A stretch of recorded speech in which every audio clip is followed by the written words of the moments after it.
এরই মধ্যে সিবিআই জালে আরো এক সন্দীপ ঘনিষ্ঠ। এবার চিকিৎসক নেতা আশিস পান্ডেকে গ্রেফতার করল সিবিআই। আরজি করে আর্থিক দুর্নীতিতে সন্দীপ এবং আশিস যোগের তথ্য কেন্দ্রীয় গোয়েন্দাদের হাতে। এই নিয়ে আশিস পান্ডেকে একাধিকবার জিজ্ঞাসাবাদ করে সিবিআই। বয়ানে অসঙ্গতি এবং দুর্নীতিতে যোগ থাকার অভিযোগে আশিস পান্ডেকে গ্রেফতার করেছে সিবিআই।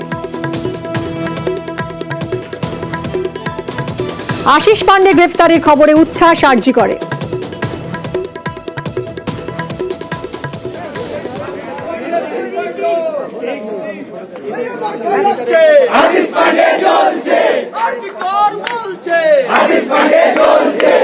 মশাল জ্বালিয়ে রীতিমতো সেলিব্রেশনের ছবি ধরা পড়লো আরজি করে। নামটা সেটা আরজিকর মেডিকেল কলেজের বুকে একটা সন্ত্রাস, একটা টেররের নাম ছিল। এই যে থ্রেট কালচার, ভয়ের রাজনীতি, র্যাগিং, সাপ্লির ভয়, পরীক্ষার ভয় দেখানো, ফেল করে দেওয়ার ভয় দেখানো, হাউস টপশিপ না পেতে না দেওয়ার ভয় দেখানো, এই সমস্ত ভয় দেখানোর মাথা কিন্তু এখানে আশিস পান্ডে ছিল। এবং সন্দীপ ঘোষের যে বাহিনী, তার একটা অন্যতম মাথা ছিল আশিস পান্ডে।